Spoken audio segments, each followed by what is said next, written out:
last session. So how have you been, mate? All right? Well, I just sniffed some old sparkling water and now I feel sick.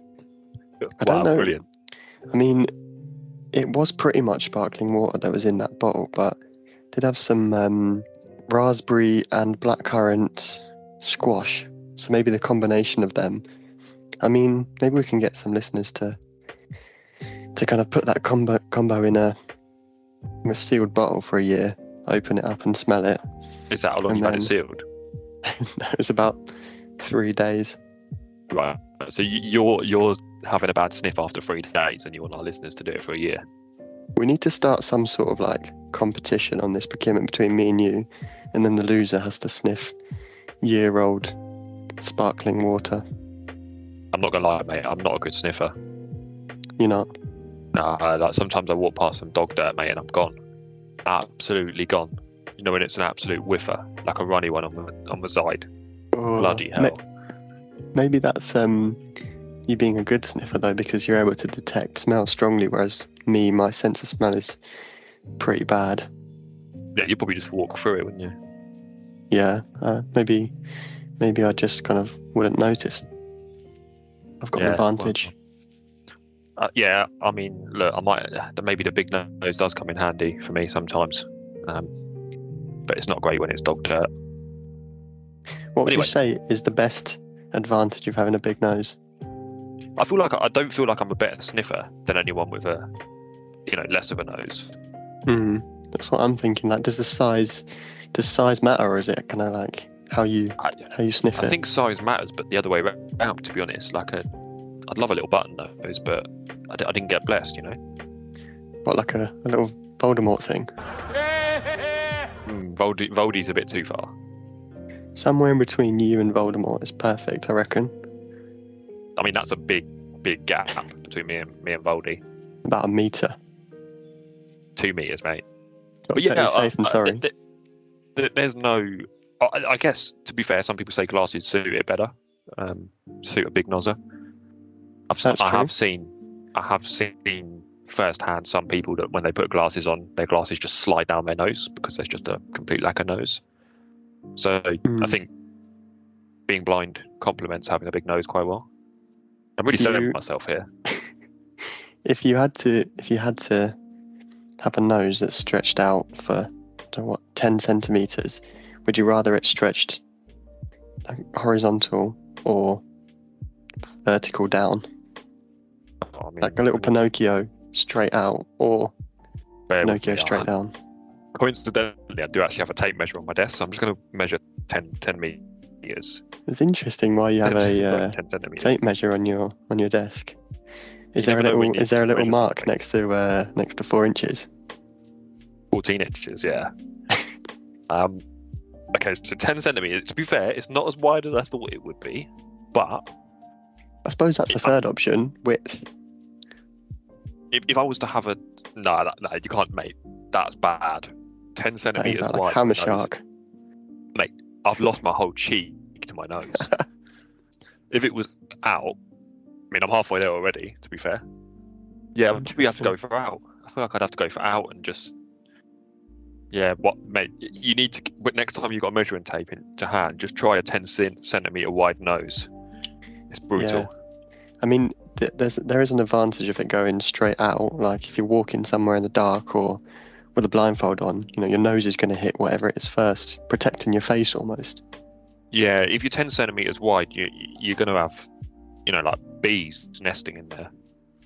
That puts a new meaning to getting your nose in front. It really does, yeah, no, I appreciate that. Anyway, I suppose we're here to talk about procurement, right? Apparently so, yeah. What's today's topic about then, mate? Shall I just make up a topic on the spot? Because I have no idea what the it's me answer that is. sets the topic, isn't it? Yeah. So What's the topic today then? Okay, let's try that again. Waiting Try that again. Yeah, go on. Go, okay. What's today's topic then? Funny you asked that, because I know the answer. It's the 5 rights of procurement. How many rights? 5. 5 of them. Have you heard of it before? I have heard of it. I have heard of the 5 rights of procurement. I think it's one of those ones that seems kind of basic on the face of it, but in terms of SIPs kind of answers, we're going to need to use it a lot and squish examples into it and all that kind of stuff. Yeah, I think, funnily enough, level 4 had a question. It was an essay question, and it was, what are 5 things that a procurement professional can do to ensure an effective purchase, basically, something along those lines. They're always sneaky with it, aren't they? They never say, like, what are the 5 rights of procurement? They'll often say, name 5 things that are this, and then you just know to sneak it in there, basically. Yeah, they are sneaky. You're right. The 5 rights of procurement is it kind of underpins everything that we do in procurement. Some argue. I kind of see it. You in that group? I'm on the fence, mate. I'm an absolute fencer here. I think we do. I think when we're buying stuff, and when we're looking at trying to get an effective purchase for our business, then it's definitely 5 things we need to consider. But there's probably a few other things as well that we can have a little touch on later on today. We have a little touch later today. Yes. Now, okay, great. Do you reckon you can name one of them? Well, I used to have a little mnemonic, is that the right word? To kind of remember them. So the first one was price. That was the way I used to remember it in that specific order. What? All you said was price? Oh do yeah. You want me to go through the whole way? You can't say you've got a whatever it was, a paralytic or something, and then not do it in the right. Okay. Not say what it is, because it could help people. You know, if you want me to answer a different question to what you asked, then that's fine. I'll do that. But mine was price, place, quality, quantity, time. Can you go P, P, Q, Q, T? How's that a mnemonic though? Isn't it a mnemonic like the rainbow one? Okay, a simple mnemonic. I'll give you that. Yeah. But I feel like if you just say it in the same order every time. What was it? Price, place, quantity, quality, time. Yeah, we'll go with that. So it wasn't. What, you're telling me it wasn't that? Price, place, quality, quantity, time. I quite like the QT at the end as a easy to remember, isn't it? Yeah, because then you're not, you've got two of the 2, which makes it 4. 2 plus 2 is 4. Plus 1, that's 5.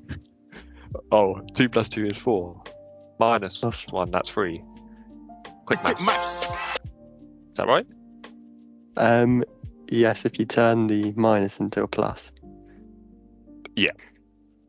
This is such a ramble today. Yeah, let's dive into one then. Let's dive into price. What do you reckon? I mean, it seems kind of intuitive. Yeah. Trying to buy shit for the right price. Yeah, I mean, I guess it's kind of what we've spoken about previously in terms of not just the initial purchase price. Also going to have to consider the total cost of ownership, which probably could be maybe another episode or half an episode in the future. But you're kind of thinking about the cost, the operational cost that it would, or whatever you have. You should say if you're buying a factory, not just the price of the bricks that you need to build the factory, but also you're going to need to put energy in there, heating, aircon if there's people working in there as well. Yeah. Price of the equipment. If you're paving over a nice landscaped wildfare area, then price to the environment, that kind of stuff. So it's not, as I say, it's not just the initial purchase. And I guess a simple, or hopefully a simple question is, how do you know you've got the right price? How do I know if I've got the right price? Yeah. Well, you can do a bit of benchmarking. Maybe a bit of competitive tenders. That's often what happens if there's a good number of suppliers in the market, and it's not a very niche thing that you want. So then I suppose, taking it back to building a factory, there's quite a few building companies out there, and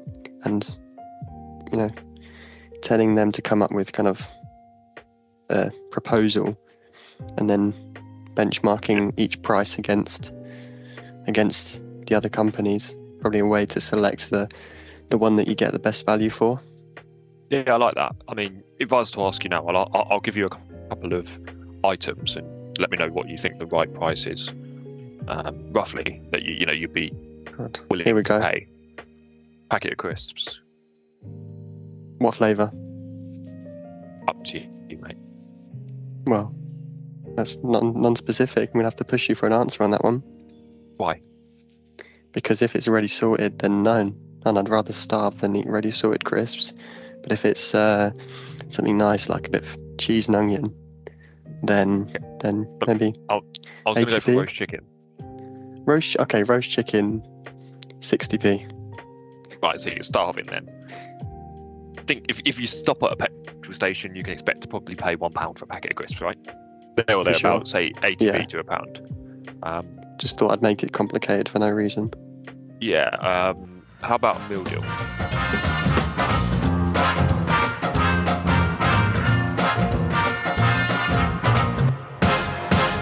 Hello everyone.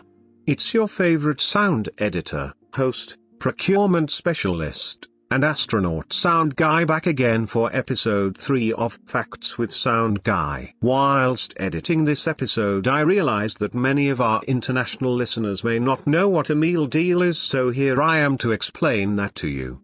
To quote Urban Dictionary, a meal deal is a sales promotion which consists of 3 items: a main, for example a sandwich or wrap, a drink, and a snack like a bag of crisps or a cereal bar. It is common in the United Kingdom, where it is offered by many supermarkets and convenience stores. A meal deal usually saves you £1 or £2 compared to buying the items separately. Let us know in the comments what your go-to meal deal is. If it includes ready salted crisps, then please stop listening to the pod. We don't want you here. Back to the episode. A Tesco meal deal. TMD. Well, I'm a £3. Are you? Have you got a club card? Yep. Nice. Yep. You done. So you kind of understand that, right? So if you were to go to a competitor of that supermarket, Tesco, let's say Asda, what would you expect from their meal deal? If you've never been there before, would you expect it to be around £3? I personally think that Tesco meal deals are decent value. Yeah. So I'd probably be expecting to pay more at a different supermarket. I think that's a fair shout. And what car have you got roughly? Do you know the size of the engine? I'm going to say 1.4 litre. It's quite a big boy. Like me, matches the owner. Brilliant. How much is a full tank of petrol for you? Well, roughly? So you see, this is going on a complete tangent here, but I've recently started to use the Supreme petrol, because I think overall, speaking like a true procurement person, overall, even though you pay more for the petrol, you can drive more miles for the amount of money you put in. So to answer your question, full tank's probably about 70 quid. Wait, you've got too much money and not enough sense. I firmly believe that there is exactly the same petrol in Supreme and Unsupreme, and they are just charging you more so that you feel like you're getting more for your money. See, I used to be like you, but then I educated myself. Oh yeah. And now I know the ways. Right. Well, maybe the next example episode you can do it on petrol and teach all of us. Perfect. The reason I kind of picked those generic things to ask you is that you've kind of got a price in mind, and hopefully everyone listening has a price in mind, because they're things that we automatically benchmark because you're in a shop, right? You can see it all. You drive past a petrol pump and it says, or a petrol station, and it says £1.70, you're going absolutely ham. Whereas if it's £1.49 per litre, you're on it, right? If you go to buy your crisps and one of them's at £2 for a packet, it's not going to get brought. You're going to buy the one that's £1 or 80p. And that just shows at a very, very simplistic level what benchmarking can do, and that could be as simple as an RFQ, so a request for quote, send it out to a few suppliers, and as a lot of people say, procurement is just getting 3 quotes and buying the cheapest one. But I mean that in its simplistic form will help us establish what an appropriate market price is and whereabouts we want to be spending it. Yeah, no, for sure. And obviously going to the next one, place. So, you know, if you've ordered something on Just Eat, Deliveroo, anything, Uber Eats, any other providers are available. I've done this before where I forgot to change the address. So then I've had to either sacrifice my meal or then go and drive to the place where it was being delivered, which obviously added more cost and more time. And the cause of that was just your incompetence, is that right?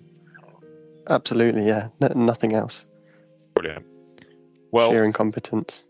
Place is actually a double ender. It's not just around getting the items you are buying to the right place, but it's also about ordering from the right place.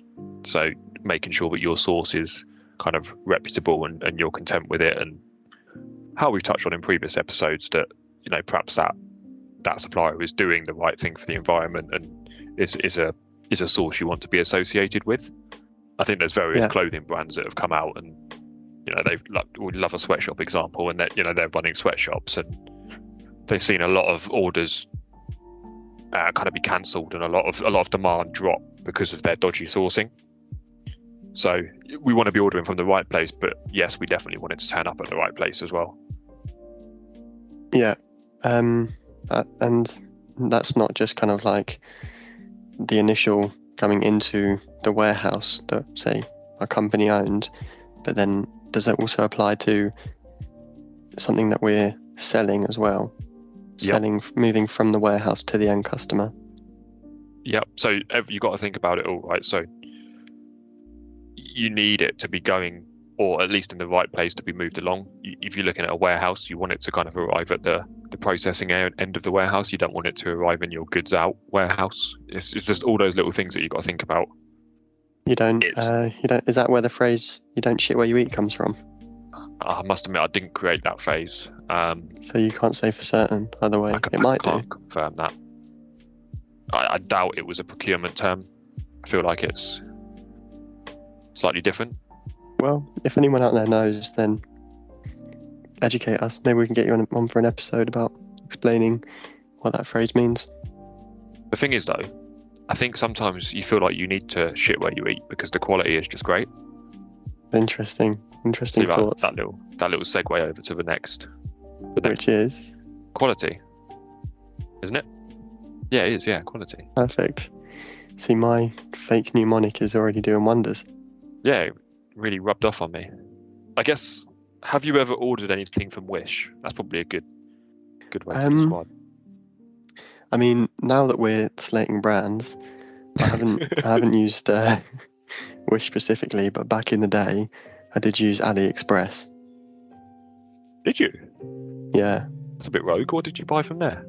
I bought some football boots, and I thought they looked really cool and really like the real boots that I wanted to buy.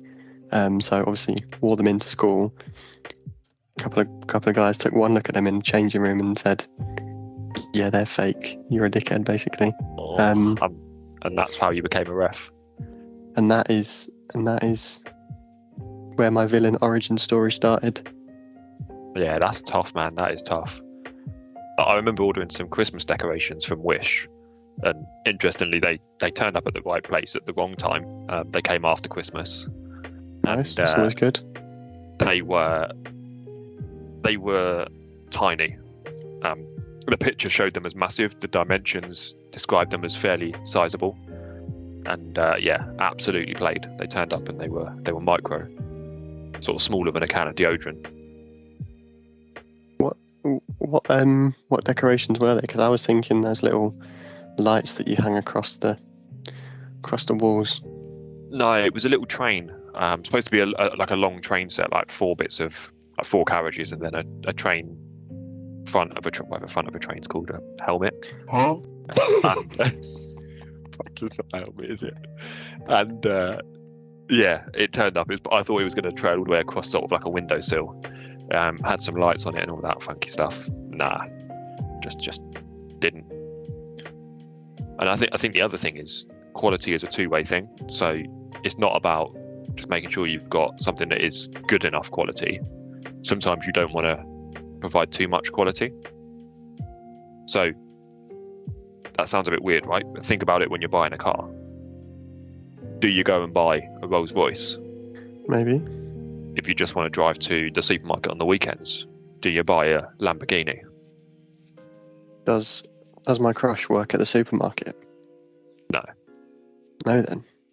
So that's the thing, right? So quite often we try and overspec things, and we end up ordering something that is of a better quality than what we actually need, and then we end up overpaying and perhaps not utilizing some of the features. So quite often you see it with things like laptops and computers, where we just ordered the best of the best. You know, it can run the latest game on any network and it'll be super fast, and it's, oh my god, it's got 55 USB ports. Wow. How many USB ports are you going to use though, bro? Yeah. 1. How many? Maybe 2. How many times you need to plug in things? Not often. Exactly. You could instead have a cheaper alternative, linking back to the other one, in terms of just buying a USB port. If you've only got one, then add a USB port on. Have a couple of extensions. No, that's it. And you know, it's everything service based.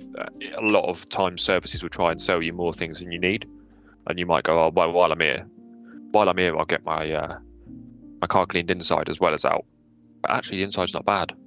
You know, you didn't need that full on extra bit of juice. You know. Yeah, like I suppose service levels in some things. Like, do you really need people to be able to contact? You know, if your kind of system isn't working, but it's 8 p.m. on a Sunday, do you need do you need support then, or do you just need them in working hours, for example?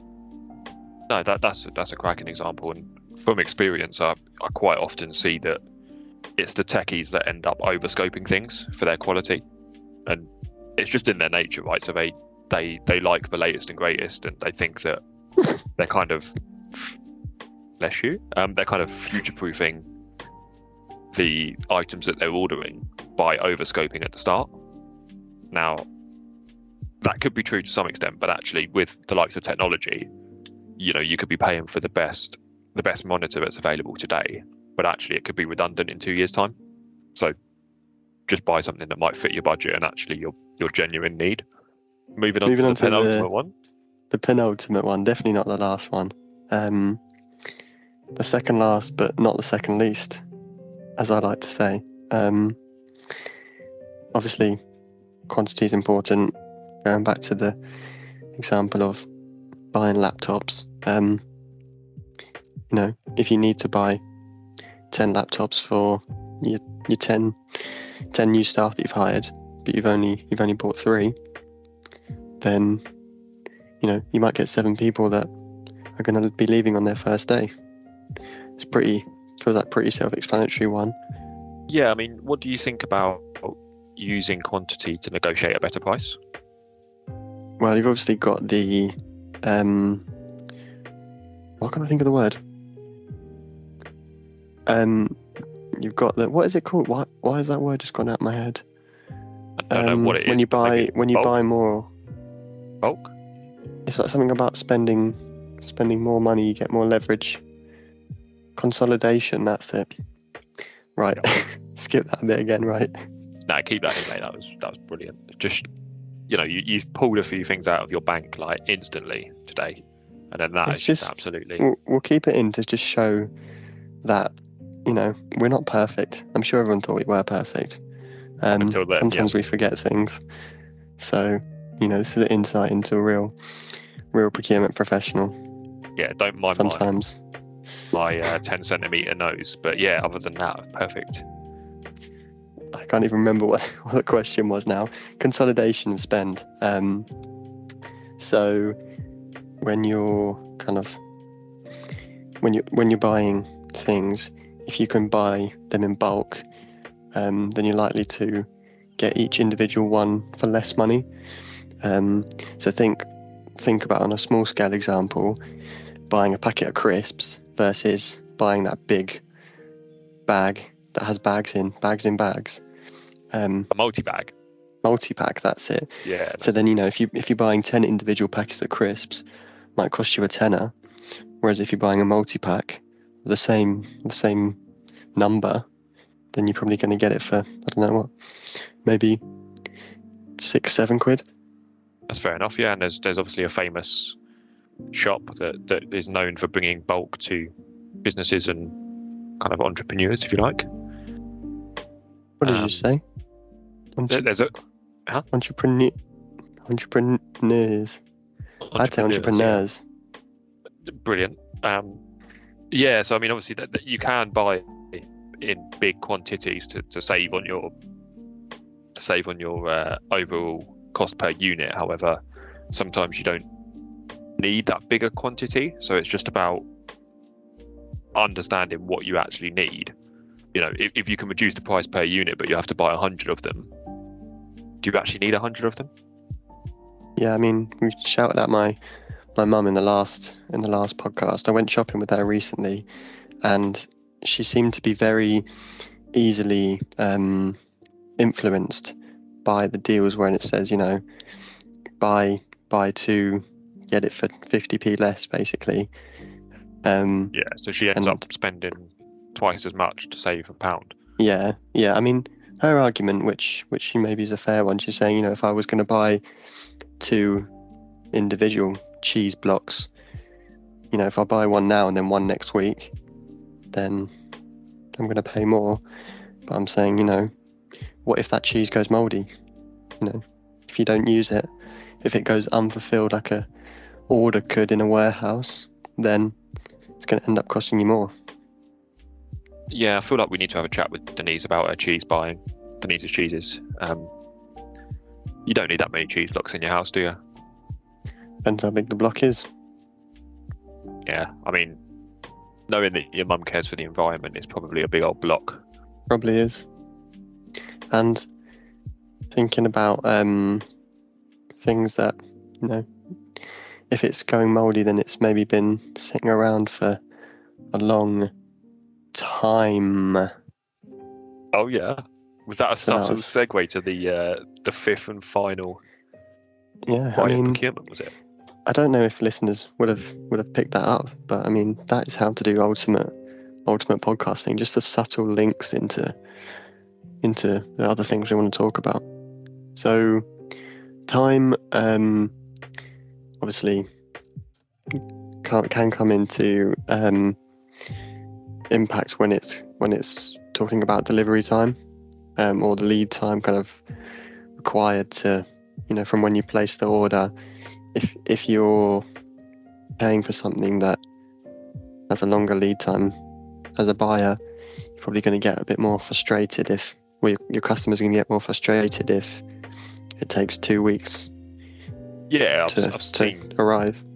I've seen both sides of this. So I've seen it where we needed a bit of equipment into the office by a particular deadline, and the suppliers missed that deadline. We've then had to go kind of into the contract and look for kind of any mechanisms we can do to kind of effectively try and get some compensation. Quite often it's easier said than done.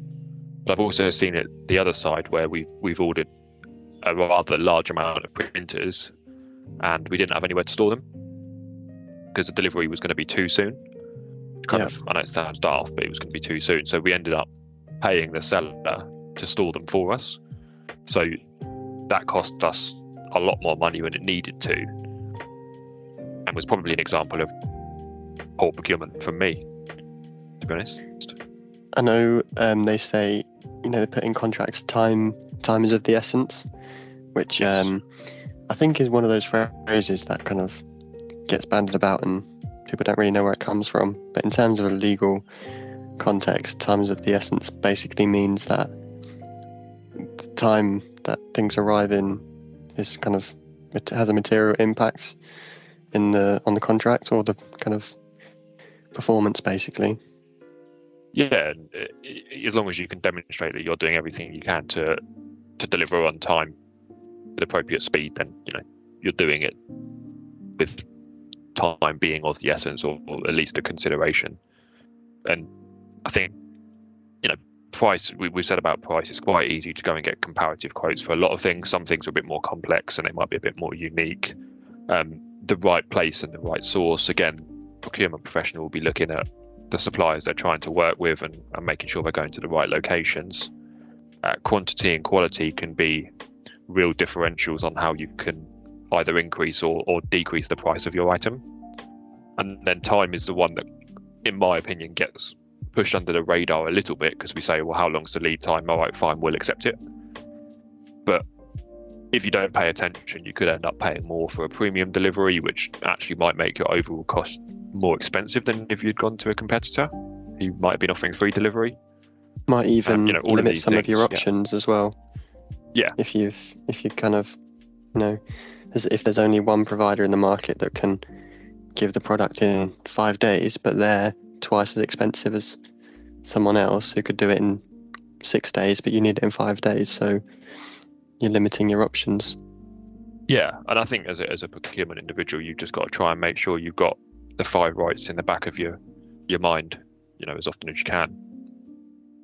Yeah, and in terms of kind of answering it in SIP's context as well, they love to ask a couple of questions about it. So if you can sneak these into questions, then with the right examples and explaining the right theory, then big marks to be had of something relatively easy to understand.